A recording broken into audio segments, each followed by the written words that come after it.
Happy Monday, happy March 23rd. With March almost, over. We're on the last Monday, the last stretch of the month. Let's talk about today's trade recap, right? Today's recap, pretty interesting as a matter of fact, because honestly, this is what I saw, and I wanted to basically come up here so we could flush hard right now. When you have a big candle like that, it's no doubt that we're gonna be bearish on the opening. I don't think it's a stretch to say we could be bearish on a day, but noticing, and this is why you always have to keep in track basically the whole week prior, right? How price action has been moving the day before, the 2 3 days before, the week before. I typically just think of the day before and the current week. So, or the previous week, either or, really. In this case, since it's Monday, it's a fresh week. I just had to think about Thursday and Friday. And I remember the setup, right? This is basically where I took the massive loss, remember? And we just dumped. So if we were holding resistance over there, it made sense that we would be holding resistance. Plus with this huge wick over here saying that, hey, we, obviously are declining price action up here and we flushed, right? This red candle, in other words. So it made sense that we could be basically saying that, hey, we could be also holding something like that again today. So that was very much on the table. I just honestly was very stubborn on taking shorts up here. I kid you not, I even took a screenshot. It just looked very, very convincing. Right, so that's where it was. My stop loss would have been right there. It would have been a pretty big stop loss. That would have been exactly 40 points. Again, I say 40 points. Sometimes I stop it out more. Sometimes I stop it out a little bit less. I just don't follow my trade rules and my disciplinary in terms of stopping and getting out the trade. So it's not like I have a lot of losses, but when I do have losses, they're pretty massive because I'm not used to stopping out of a trade. So, but hey, to each their own. In a way that actually sounds cocky. But anyways, knowing that we basically, so I waited for market opening. Sure enough, you flush, and I was like, well, if we're gonna flush, since we are gonna flush, I was like, this could be a great TP, right?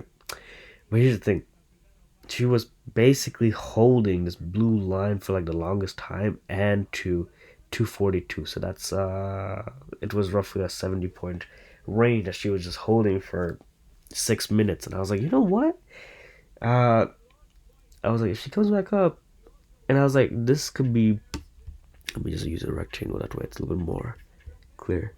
I was like, well, you know what? If that was resistance, and this wick says that that could be stop loss.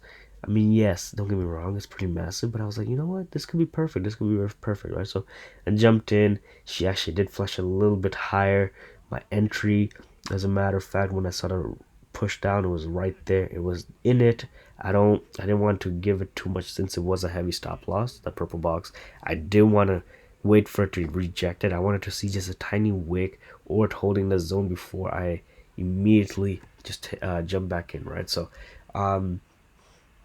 I saw that. I got a little bit of confirmation. Sure, at one point I was down $40, but honestly, $42 in the red. But honestly, it's pretty good because I got out at 93.80, right? So $93, small count. My big account, much bigger trade. Copy traded those two accounts. My own broker, pretty good trade. And even on my big account, I got a 3 to 1 on this one. Actually, it was not even a full 3 to 1. It was like more like 2.15, 2 point maybe 2 to 1, right? And then on my small account, yeah, I think they're both about the same ratio, give or take, to be honest. So, got out, yeah, 96.80 profit on the small account. Or 93.90, sorry. So yeah, so that's just all the trade recap. I mean, typically when you have a huge push like that, which was bizarre, but at the same time it just typically makes movements and trading a little bit easier. The only thing is, when you have a huge movement like that, you don't have energy, you don't have volume for choppiness at the market opening. You really don't. Like, it just goes straight to TP. So I don't really understand today's setup per se in terms of why we didn't have the massive dump, because a dump was expected. I mean, the way I see it, we basically have to close all this, right? I want to say, like, right there, we have to close all the way, all this gap that this stupid candle basically created, right? So we tapped it, bounced, came down, bounced. It literally was like this and then bounce. Ideally, because we should be coming back down to either close it, come slightly below, jump back and retrace. I could really see that on the table sometime either today. If not today, then I could really expect to see that sometime later this week. Because this week, I mean, really since second week of February, mid of February, that's exactly how we've been moving, creating big gaps just to fulfill it either the next day or literally every day of the week. We're literally falling in that range. So just my honest opinions for this whole week. I do think this week we're up for another challenge since literally the end of February. So peace, love, and cheers, and best of luck, and please be safe. Thank you.